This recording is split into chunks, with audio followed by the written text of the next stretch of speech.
بسم اللہ الرحمن الرحیم بسم اللہ وحدہ والصلاۃ والسلام علی رسول اللہ اما بعد۔ زکوٰۃ کہاں پہ دیں اور کس کو دیں؟ اصل میں ہوتا یہ ہے کہ بہت سارے جو بھائی ہیں زکوٰۃ ادا کرنے والے ہیں ان کو زکوٰۃ ادا کرنے کے حوالے سے زیادہ کچھ نالج نہیں ہوتا، اور وہ کئی سارے ایسے مقامات پہ زکوٰۃ ادا کر دیتے ہیں یا ایسی جگہ پہ زکوٰۃ دے دیتے ہیں جس سے یہ ہے کہ زکوٰۃ ادا نہیں ہوتی، یا ان کی جو زکوٰۃ ہوتی ہے اس کو ایک صحیح معنوں میں صحیح جگہ پہ استعمال نہیں کیا جاتا۔ تو بعد میں پتہ چلتا ہے وہ بیچارے پریشان ہوتے ہیں کہ ہماری پتہ نہیں زکوٰۃ ادا ہوئی ہے یا نہیں ہوئی، اس کا کیا ہے۔ دیکھیں قرآن مجید میں سورۃ التوبہ میں آیت نمبر 60 ہے، اللہ تبارک و تعالیٰ نے زکوٰۃ کے 8 مصارف بیان کیے ہیں۔ جو 8 مصارف اللہ تبارک و تعالیٰ نے بیان کیے ہیں ان 8 مصارف میں زکوٰۃ ادا کی جا سکتی ہے۔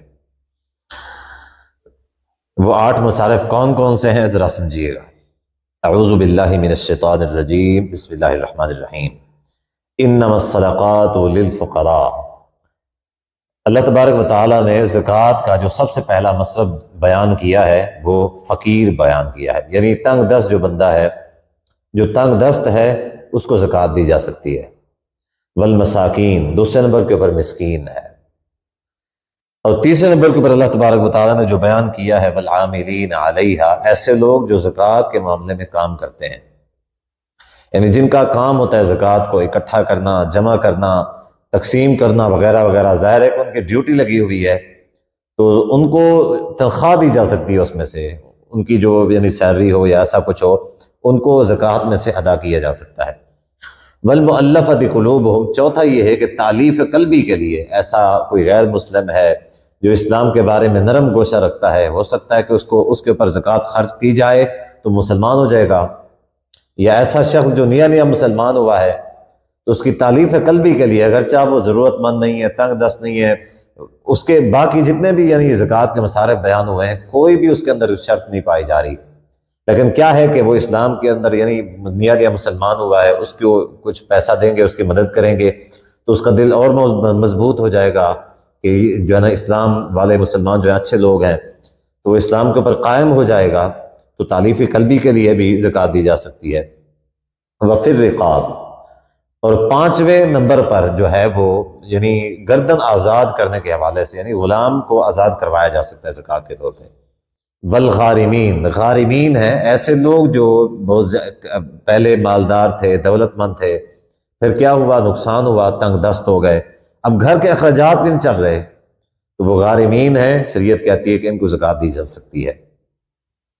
اور جو آگے ہے 8ویں نمبر پہ وفی سبیل اللہ، جو مسافر ہیں، راہ سبیل اللہ میں سفر کرنے والے ہیں، اللہ کے راستے میں چلنے والے ہیں، ائمہ مساجد ہو گئے، علماء ہو گئے، جن کا اور کوئی ذریعہ آمدن نہیں ہے، بس وہ دین کا کام کر رہے ہیں، ان کو زکوٰۃ دی جا سکتی ہے۔ تو ایسے جو لوگ ہیں ان کو زکوٰۃ دی جا سکتی ہے، اور ان مصارف کے اوپر زکوٰۃ خرچ کرنی چاہیے۔ اب کچھ علماء کہتے ہیں کہ مساجد کے اندر زکوٰۃ دی جا سکتی ہے، جبکہ کچھ علماء کہتے ہیں کہ مساجد کے اندر زکوٰۃ نہیں دی جا سکتی، واللہ تعالیٰ عنہ۔ اس حوالے سے ہم خاموش ہیں، لیکن ہم اتنا ضرور کہیں گے کہ یہ جو آج کل چیریٹی سینٹرز جو ہوتے ہیں، کئی سارے ٹرسٹ بنے ہوئے ہیں، ٹھیک ہے، وہ لوگ اس طرح کے جو ٹرسٹ ہوتے ہیں ان کو زکوٰۃیں دیتے ہیں۔ اب یہ ٹرسٹ والے کیا کرتے ہیں، ٹرسٹ والے اپنی جو زکوٰۃ کا پیسہ ہوتا ہے پھر اپنی مرضی کے اوپر خرچ کرتے ہیں، جہاں چاہا دسترخوان لگا دیا، جہاں چاہا کسی کو کچھ دے دیا، کسی کو کچھ دے دیا۔ اب وہ جائز ہے، وہ ناجائز ہے، ایسا کرنا صحیح ہے، صحیح نہیں ہے، وہ اس چیز کا مال تھا نہیں ہے۔ اب لوگ وہاں پہ زکوٰۃ بھی دے رہے ہیں، وہاں پہ صدقات بھی دے رہے ہیں، وہاں پہ فطرانہ بھی دے رہے ہیں، وہاں پہ ہدیہ اور عطیہ بھی دے رہے ہیں، تو وہ ان کے پاس سب مال ایک ہی جگہ پہ جمع ہو رہا ہے، وہ اس کی تقسیم سے اسے نہیں کر رہے، جہاں پہ جی چاہتا ہے وہ دے رہے ہیں، حکومت کو دے رہے ہیں، جس کو چاہتے ہیں دے رہے ہیں، جہاں پہ چاہتے ہیں دے رہے ہیں، ٹھیک ہے۔ تو ایسی صورت میں ایسے جو چیریٹی سینٹر اس طرح کے جو ہیں ان کو زکوٰۃ نہیں دی جا سکتی، اور احتیاط کرنی چاہیے۔ بہرحال کم از کم یہ ہے کہ ان کو زکوٰۃ دینے سے احتیاط کرنی چاہیے۔